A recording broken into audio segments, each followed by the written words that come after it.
Hey there, welcome to How to Create Guidance. This is a presentation by myself and Cadet Davila. Today we're going to be walking through different parts of creating guidance that we have found effective in the fall 2024 planning period.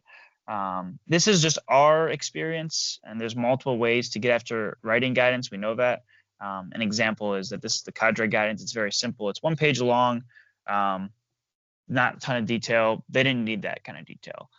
For us, as cadets, we typically do have a lot more detail in our guidance. This is 1 page of our guidance on the right over here, and I think this accompanied a 7 or 8 page guidance document. So we're going to get through that later, but that's just to reiterate. This is just our experience. We're not professionals at it, but we've written a lot of documents. Yeah, we're recording it today so that you can reference it pretty much whenever you want. So that you can not forget stuff that we talk about. All right, we're going to be going over the big thing that we learned, kind of that 75, 90, 100% rule. And what it is, it's a set of deadlines that span over the course of about 3 to 4 weeks before any event occurs. So this is referencing 75% guidance completion, 90% guidance completion, and 100% guidance completion. So in the past, we've had 2 IPRs before an event. So IPR 1, you're looking to have 75% of your guidance complete. This is pretty simple. I actually have what it kind of looks like here. Sorry, in the next slide. But you want to be chair flying your guidance before that IPR 1, so that you have some pretty good information on what's going on, and then you can answer any questions that might occur during IPR 1. Before your IPR 2, you want to have 90% of that guidance complete. This typically looks like another chair fly and a dry run. And then really the big thing is, have the changes that were brought up, or any of the corrections that were brought up during IPR 1, have they been made before that IPR 2? And then no later than 1 week before any event occurs, you want to have that guidance 100% complete. That looks like the dry run's been completed, and any feedback from IPR 2 and the dry run and any other chair flights have been fixed up, polished up, and is ready to go. I keep saying chair fly and dry run. Chair flying is kind of sitting down, literally in a chair, and walking through that guidance document, picturing yourself in the position that the guidance document puts you in, right? So if you're reading, I'm in the detachment, I'm a cadet, and I'm going to be doing this puzzle, you're literally picturing yourself in the detachment as a cadet working on that puzzle, and then you read transition to this place. So you're walking through logistically how you would get to that next spot, kind of talking through that guidance document with other people. So you're not actually running through anything in a chair fly necessarily, but it's just a good way to kind of picture everything that's going on, versus a dry run, or rehearsal of concept is another name for it. But it's literally, you're going through that document, that guidance document, and you're running through the guidance with proctors, with people who are acting in all of the roles of the people that are going to be doing that event, and you're fully running through all the things that are going to happen. So the dry run is a lot more involved than a chair fly, which is why it should be kind of done as a polish, after the guidance has been polished once or twice from these chair flies. All right. So what does it really look like? So 75% guidance. It looks like the lessons that are being taught have been started. So you understand at least what lessons are being taught, if there are any, right? And like who's doing what, kind of the general information going into all these lessons. You're going to want to have the timeline for the event pretty much complete, 75%. So you can make changes to that timeline, but before you can really build on that 75%, you want to make sure that the timeline is pretty solid. You want to have a plan for hitting all the key tasks and objectives, because that is really an important aspect. And then you want to have a general plan for the through line, so content surrounding the lead lab, right? So the story behind the lead lab, if there is a story, or a story behind an event. And then you're also going to want to know generally where the GLPs are going to be implemented, and what they're accomplishing in the lead lab itself, right? Is it getting after key tasks? Is it getting after end state, right? Why are you putting in GLPs where you're putting them in? Is it just to fill time, right? You should have all these answers for that first IPR What 75% does not mean, you specifically don't need to know where each cadet is going to be and what they're going to be doing for the entirety of Lead Lab. Now, yes, you should know where they all are, right, accountability-wise, but you don't necessarily need to know that, at this phase of the GLP, you're going to have 3 cadets in this area and then 2 cadets here. Like, this is just very general right now, so you don't necessarily need that specific information. You also don't need all your GLPs built out. Since it's only 75% guidance, stuff might change, which could impact your GLPs, how they're going to be planned and ran. So you don't really need all your GLPs quite built out yet, but you do need the concept of them. You also want all your lessons to be, you do not need all your lessons completed, right? Because content could change. And then you also do not necessarily need your locations reserved quite yet, because you're theoretically should be about 4 weeks out from the event at this point. So you got a little bit of time before you need to, reserve those locations. What does 90% look like?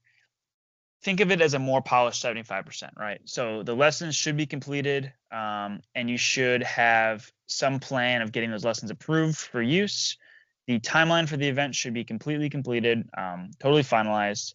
Same thing here, the finalized plan for the through line should be finalized or finished. And if that's a capstone, that means that you should have the finalized SMEAC ready to brief. You should have all your GLPs built out. The feedback from the chairfly and the first IPR should be addressed, and then your locations should be reserved. This is, again, going into IPR 2. 90% should look like it's ready to go. You just need to polish it once or twice before it's good to go. Or it's good to be executed on, right? So what you don't need are any extra polish items that you might just be implementing to hit, kind of a coolness factor or to tie into a story. So my best example here is a programmable Arduino that we use specifically at Lead Lab 9. It didn't really impact the chairfly or the dry run, so we didn't need it for that 90%. We did need it for the 100% though. All right. And what does 100% look like? It's pretty much that Lead Labs are 100% ready to go. All the lessons are approved for use, all the timelines are fully built out, and then all key tasks and end states have been hit. You want to make sure that you're fixing any of the issues that came up from either the IPR or the dry run or chair flights. So yeah, this one's pretty easy. It's just a more polished version of that 100%, or about 90%, sorry. Awesome. Thank you, Yutri. Now I'm going to go into kind of what it looks like, what guidance actually looks like. So we have the guidance template, and we'll go to that in a second. But I just want to mention again that it doesn't have to look exactly like this. In fact, when I originally took on the A3T role, I kind of changed what the old guidance looked like to kind of what we had here. So you can kind of change it to what fits for you and kind of what works for your team. But I just want to say that this is also kind of a good place to start. So definitely look at this if you're looking to build guidance. Good guidance really will include a timeline, an overview, like a section breakdown, and then a phase plan depending on what you're doing in the Lead Lab. So let's take a look at what those look like. So on the left, we have like the template schedule, and then underneath it, kind of that initial overview with date, location, parking, and then kind of like what the activities are going to be like. And then on the right, we have kind of each individual activity breakdown. And I like to include the location, whatever POC is in charge, the description, the purpose that's kind of like ties back into your intent. So specifically that could be like, we're meeting this objective. And then the supplies, so like physical things you're going to need. And that's oftentimes where I link certain documents or presentations or whatever. So the do's and don'ts of guidance. Again, this is kind of just like our advice. So I really hope this helps you out. For do, I really think you should include pertinent info. So this is going to look like the supplies, the timing, location, and you really want this to be something that someone could just kind of like pick up for the first time and know like, all right, I know what's going on here. I know the timeline. I know what I need to do. Especially when you go into your dry run, people should be able to read the guidance and know exactly what position they're in. And then hopefully you can clarify any questions they have. That being said, you should link supporting documents. We'll talk a little bit more about this in the don'ts, but you don't want to just have a bunch of things kind of just in there so that it's like 26 pages long. It really should stay around that 5 to 6 page range, maybe even less. I mean, that'd be the less the better, honestly. If you can keep it concise and clear, that is really important. So number two, you should really outline who, what, where, when, why, and how.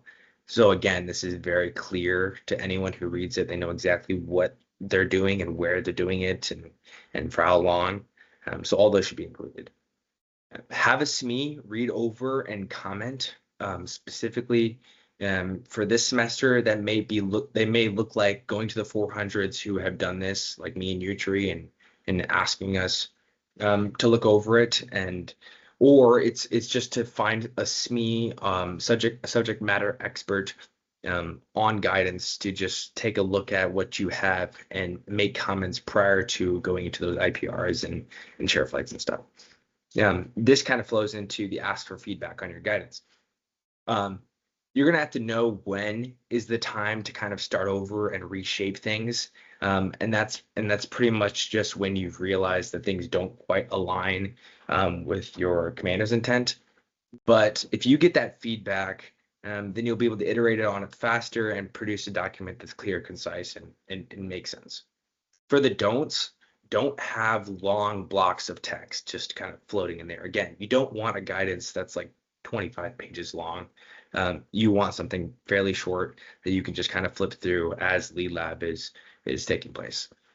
Number two, don't do all the work yourself and take no feedback, because then you will probably end up with a large amount of work done and then a big need for you to kind of restart. So just make sure that you're kind of getting that feedback right away, so that way you know that at least you're on a good track to start putting in the work and getting to that 75%. And then lastly, don't do things like they've always been done in the past. Our goal should always be to try to figure out what's new, what's exciting, what's creative way to teach this, because oftentimes people have already experienced 2 years of the same lesson. How can you better integrate kind of what you're being taught into a scenario, or trying to use that walk, crawl, run model, something that's going to make things just more fun, will oftentimes give you a better experience. And if you have a better experience, you tend to remember kind of what you were taught. So try to think outside the box, and we'll talk a little bit more about that in this last section. So what is a phase plan? So we kind of mentioned this as being part of what you'll actually really see in guidance. The phase plan is really just a way to categorize different sections of the mission scenario to best organize the timeline. So keep everything in order, and this allows you to just like kind of follow along very simply. Hey, we're in phase 1 from this time block to this, this time, and then we're in phase 2, and then we're in phase 3. This includes the prompts. So if you're a proctor, you can very clearly follow the phases, know where you're at, know what to say and when to say it. It should also include materials, potential stick points, like we think that timing may be a problem here. So if they're ahead of schedule, do this. If they're behind schedule, do this. And that's kind of how you mitigate those stick points. So on the left there, you can kind of see just a little snippet of like an example of like the start of each one of these phases that we used for a lead lab. And we said, this is about how much time it's going to take. And this is kind of what you're doing in this phase. And then in those phase sections, you would also have like supplies, prompts, some of those other things. So that's kind of what a phase plan is. Again, it's like a tool that you're using to best organize guidance. Lastly, this section is kind of really important.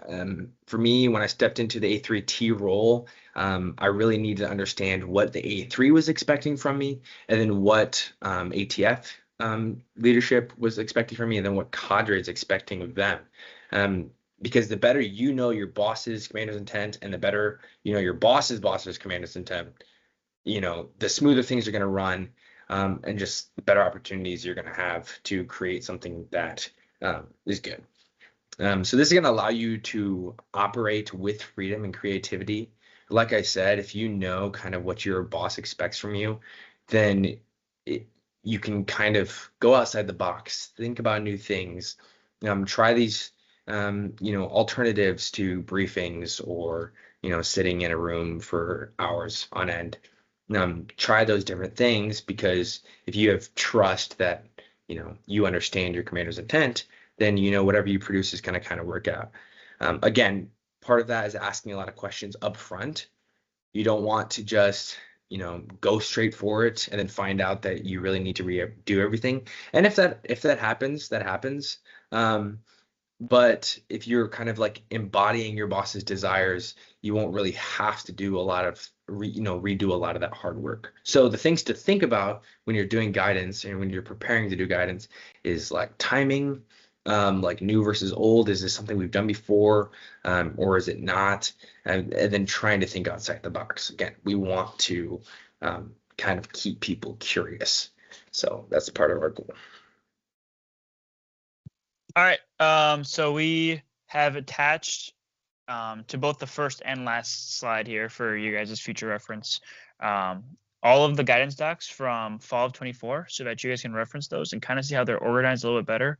We're going to quick walk through how we organized everything, and then we'll let you go here. So here is kind of just the overall like guidance. We organized them by block. Let's pick, I don't know, block 4 here to go through. We have PT guidance, we have block 4 lead lab guidance, and then just general block 4 lead lab materials that we're going to use. So if you open up the lead lab guidance documents, it's pretty simple. It's pretty clean. There are, I think, 6 pages here. Big text boxes are here. You can see Cameron's phase plan that he was referencing earlier. That general information, location, who's in charge, what's the intent, the description, the supplies that are needed. You can see all this, very, very general information, but you can understand what's happening just from looking at this document. Do you want to? I was not sharing the right tab here. All right. So let me do that one more time.